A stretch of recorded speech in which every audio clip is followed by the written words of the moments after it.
Halo, Assalamualaikum warahmatullahi wabarakatuh. Perkenalkan, nama saya Hanna Mahadiswi Inas dari kelas PI2A, nomor induk mahasiswa 126308201002. Saya akan menjelaskan tentang stimulus olfaktori. Sistem olfaktori manusia, yaitu indera penciuman atau yang disebut hidung, adalah indera paling primitif yang dimiliki manusia.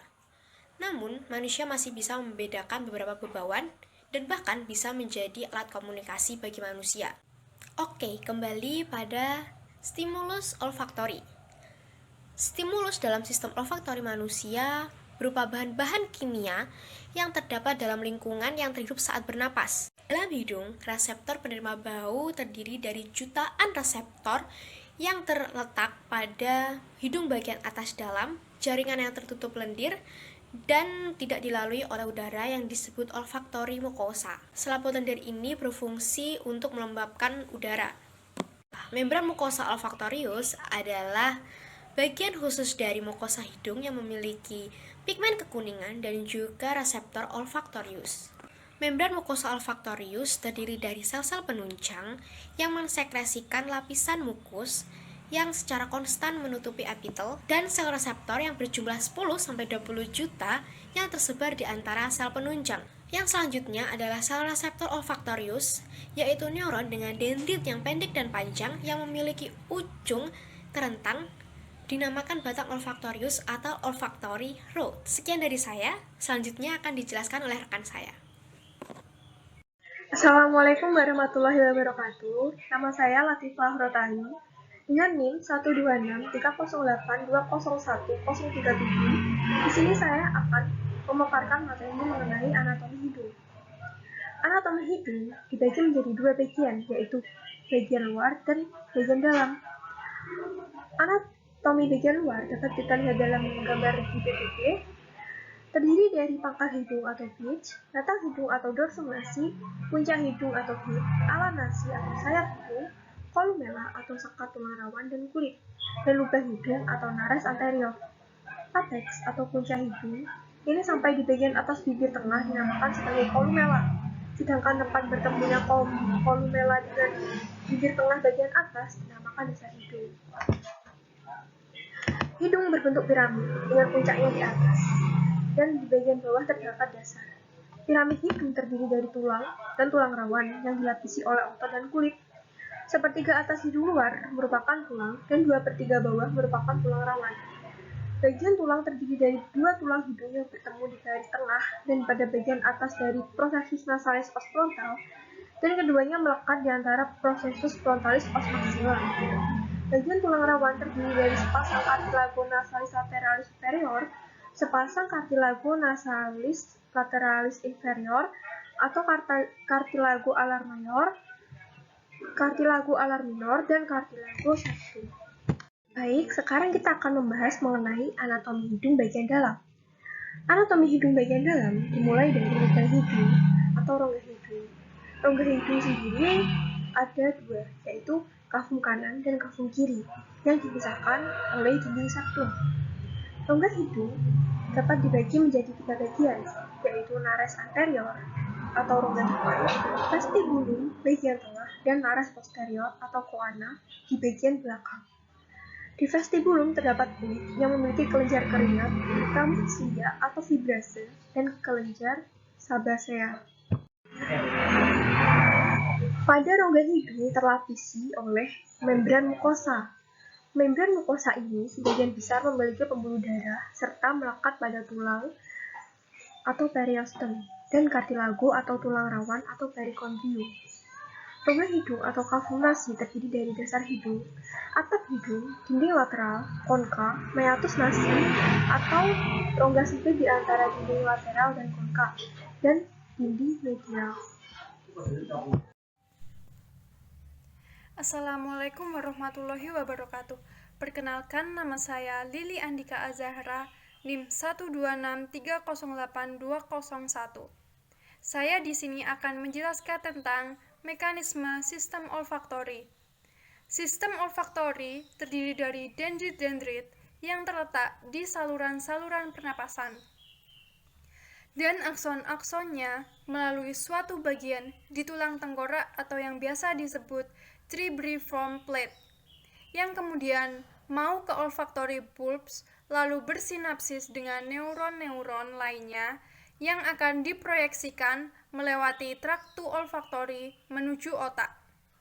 Pada mamalia sendiri, setiap sel olfaktori hanya mempunyai satu tipe molekul protein reseptor, atau yang bisa disebut one olfactory receptor, one neuron role. Protein-protein tersebut terdapat dalam membran-membran dendrit sel-sel reseptor olfaktori yang dapat distimulasi dengan substansi-substansi kimiawi yang berada di udara dalam saluran nasal. Saluran olfaktori tersebar di seluruh mukosa tanpa mengetahui tepat letaknya dan mengetahui organisasi sistemnya. Walaupun begitu, protein-protein yang berasal dari berbagai sistem olfaktori akan berproyeksi ke tempat yang sama, olfactory bulb, sehingga berbagai bau akan menempati pola spasial dalam bulbus olfactory. Dan masing-masing reseptor akan merespon derajat bau, yaitu suatu pola aktivitas yang beragam pada berbagai reseptor.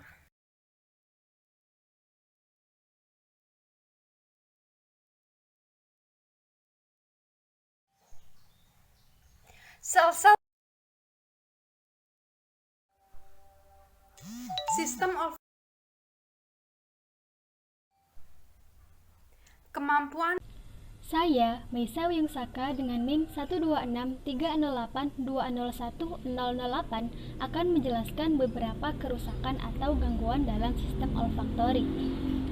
Ada beberapa jenis yang dapat mengganggu indera penciuman, yaitu ada hiposmia, kemudian parosmia, kemudian fantosmia, dan anosmia. Yang pertama, yakni hiposmia, atau menurunnya kemampuan untuk mendeteksi bau. Hiposmia adalah sebuah gangguan penciuman yang menyebabkan penurunan kemampuan hidup seseorang untuk mendeteksi bau.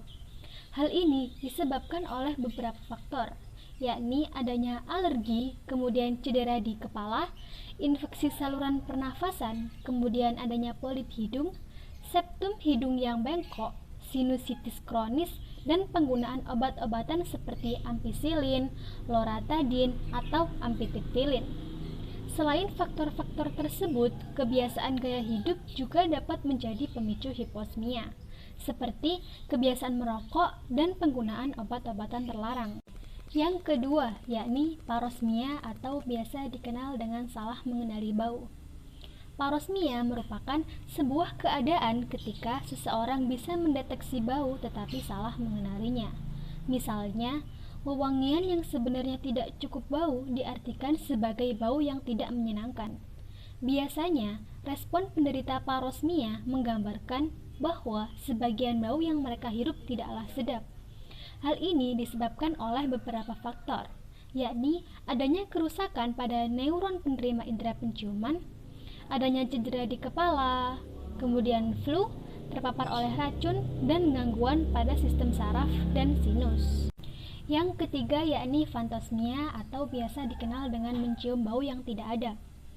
Fantosmia adalah halusinasi terhadap bau-bau yang sebenarnya tidak ada. Misalnya, seseorang tiba-tiba mencium bau bawang putih yang sebenarnya tidak ada wewangian tersebut. Penyebab terjadinya gangguan penciuman ini hampir sama dengan parosmia, mulai dari cedera di kepala, kemudian flu, kerusakan pada sistem saraf, hingga sinus.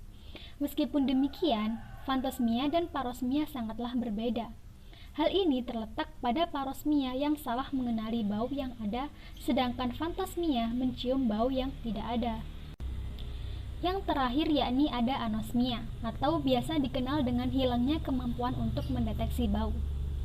Nah, kalau ketiga gangguan sebelumnya masih bisa membaui sesuatu, lain lagi dengan anosmia. Pada anosmia, hidung penderita sama sekali tidak bisa mencium bau apapun. Biasanya, hal ini disebabkan oleh cedera pada otak, kondisi hidung atau memang terlahir seperti itu. Sekian dari kelompok kami, kurang lebihnya mohon maaf. Wassalamualaikum warahmatullahi wabarakatuh.